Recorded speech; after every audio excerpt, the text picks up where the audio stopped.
Okay. Hi, it's Paul Sakis, Good News Broadcast, speaking to Suzanne Metz. Hi, Suzanne. How are you? Fine, Paul. How are you? Okay, good. You're the president and CEO of the National Family Caregivers Association. Yes.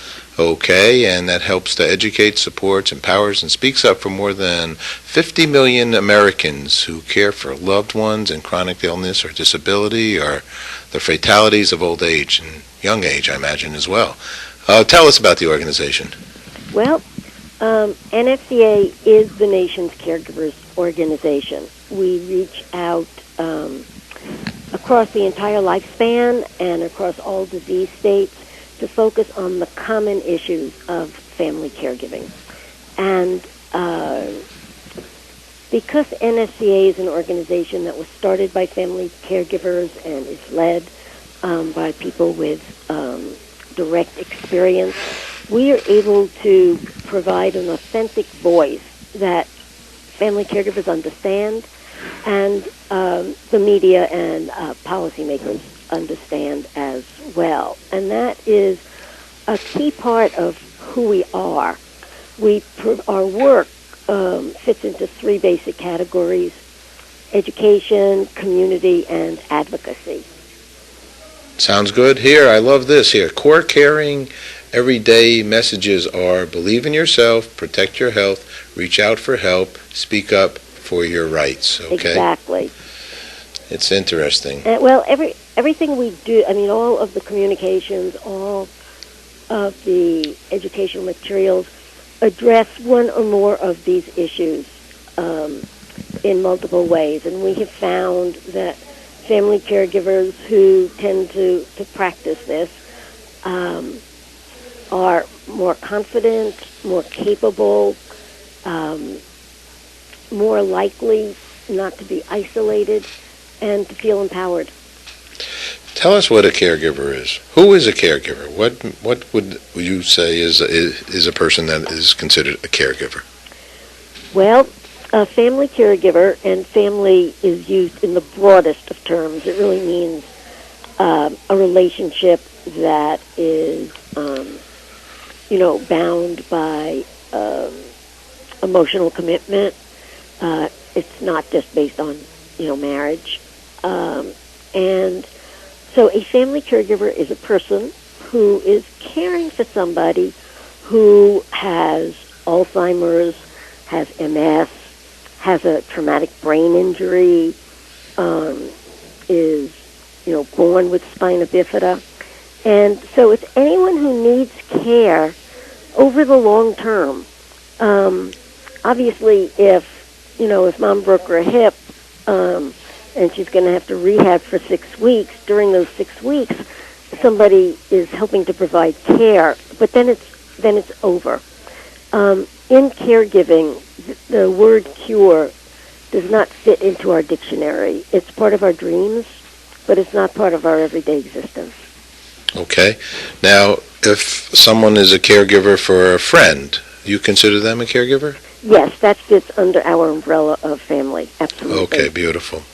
It's such a good thing for somebody to be able to do that. It's such a kindness that is beautiful. It's good news epitomized, I would say.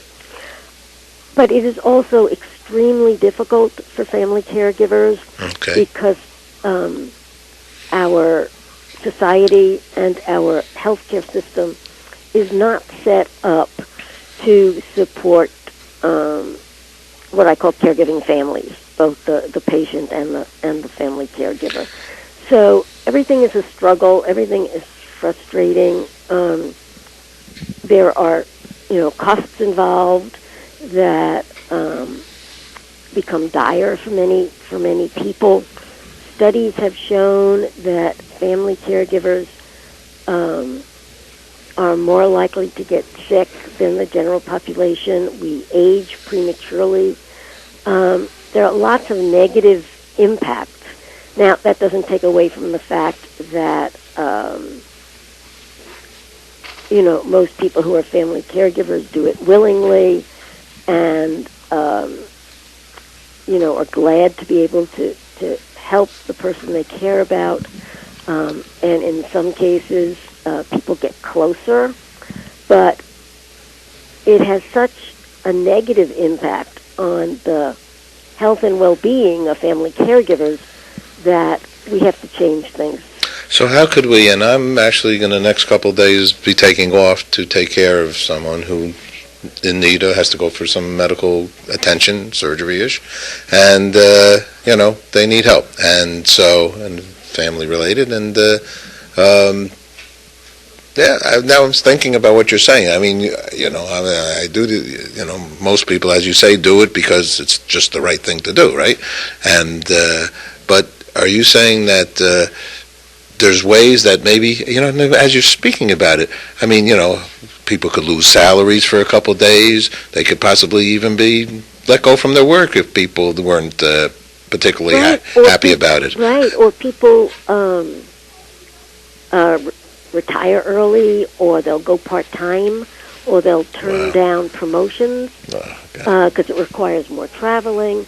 So there are multiple impacts, and more than half of the family caregiver population is working. So looking at the work impact is important, and it's important for employers as well, because there was a survey that showed that American business loses between $17 and $34 billion a year as a consequence of employees being family caregivers. So it impacts the family caregiver as well as their employer and therefore the larger society. So what are some things that your organization does to maybe bring more attention to this? Are there literal things that people could, because we're run by governments, there's tax situations, there's driving to the hospital, or I guess there's lots of potential things that could be talked about, right? Oh, yeah. I mean, we could go on for days. I think the advice that I would give to the people listening to this, if they know a caregiving family, is to offer to help, but don't just say, call me if you need me. Suggest something you could do, bring over meals, every Tuesday for a month. Taking care of the snow, in the winter time. Being open to run some errands. Very specific kinds of things that can lessen the burden for the family caregiver, because caregiving comes on top of everything else, of course. It's not like all your other responsibilities go away. And it's very important for people to say to the family caregiver, how are you doing? Because most people are going to say, how's John? And forget to inquire about the family caregiver as well. So that's something that people can do. I love what you just said, because in many cases people are quite no, don't worry, I can handle it. But you have said very specific situations that somebody could do. Said, why don't, in other words, instead of saying, I love what you just said, instead of call me if you need me, how about every Tuesdays, why don't I come and bring you lunch? Because then somebody can say yes or no. That's an action, right? So what you're saying is action comments. And they may have to talk people into something. Yeah, probably less this way. But the thing of bringing over dinner,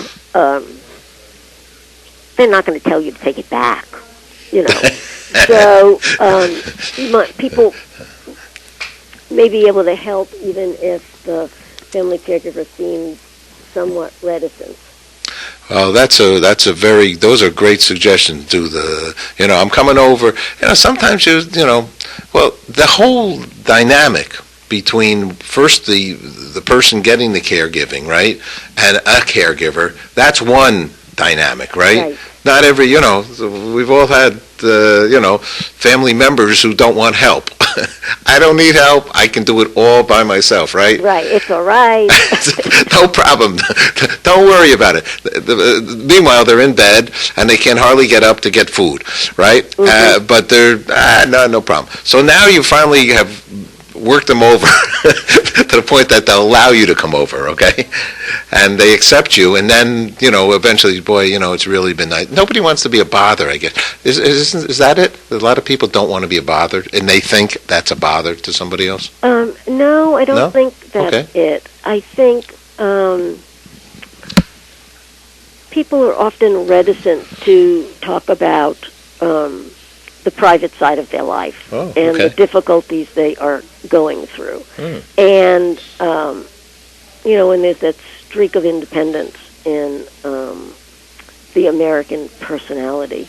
But family caregiving is so much more than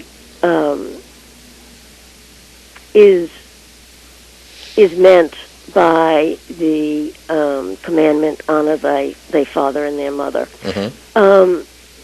We've got 21st century medicine now that does amazing things, and it keeps people alive far longer than they ever would have been before. We've got better nutrition. People are just living longer than they did before. People used to die from infectious diseases, and in fact, in 1900, the average age of death was 47, and now it's more like 77. And with longer life also comes, some diseases, and the breakdown of the body just extends for a longer period of time. Alzheimer's wasn't a big issue years ago because people didn't live long enough to get it. Interesting. And so we are living in a new phenomenon. And, families don't necessarily live near each other anymore.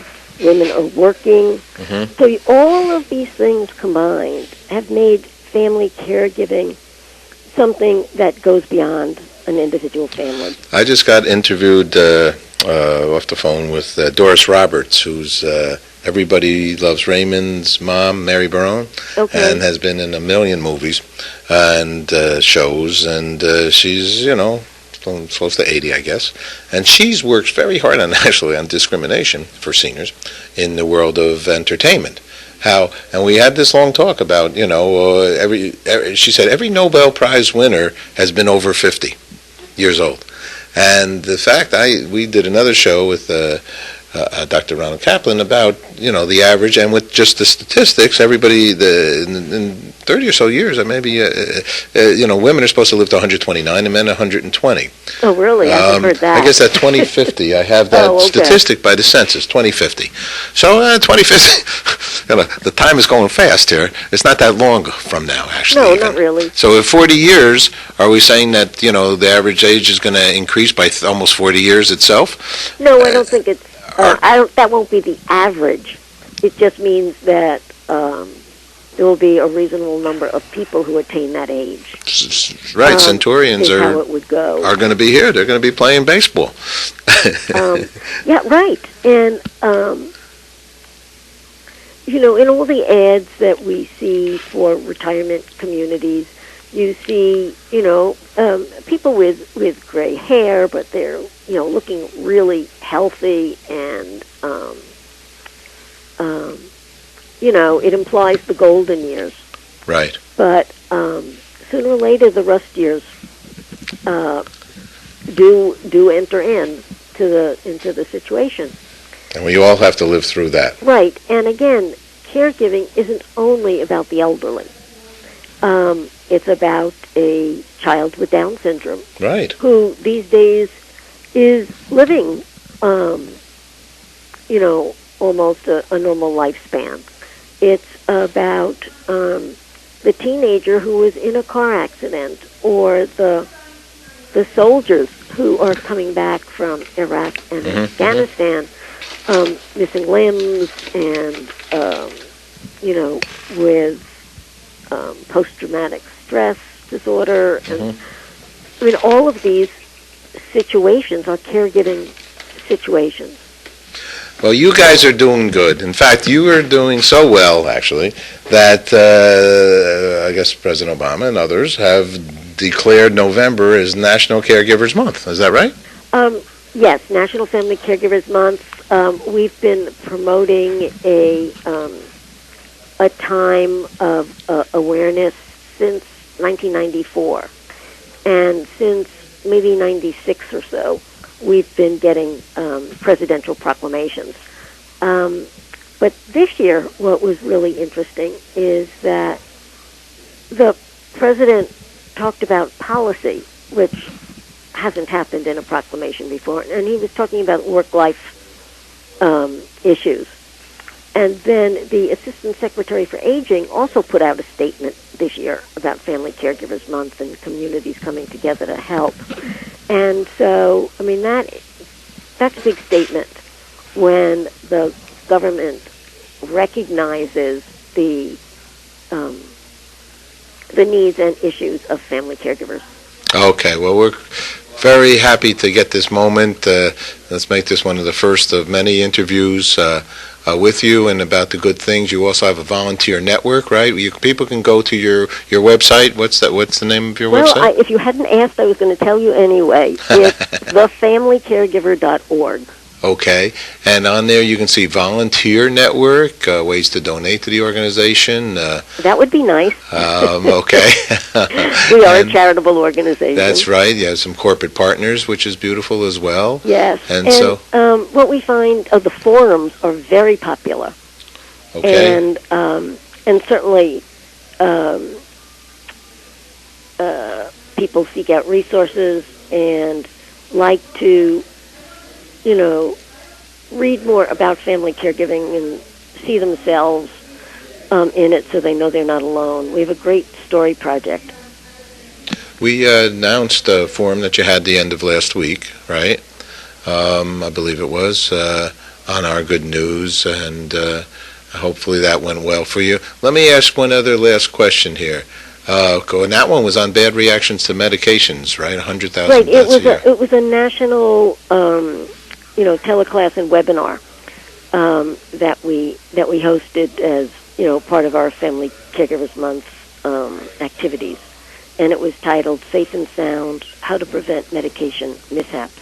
Okay. Well, you're doing wonderful, important work. Thank you for doing it. Last question: what's good news for you, Suzanne? What is good news?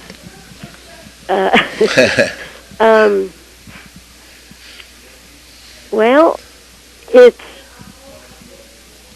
very much the fact that family caregivers are being recognized.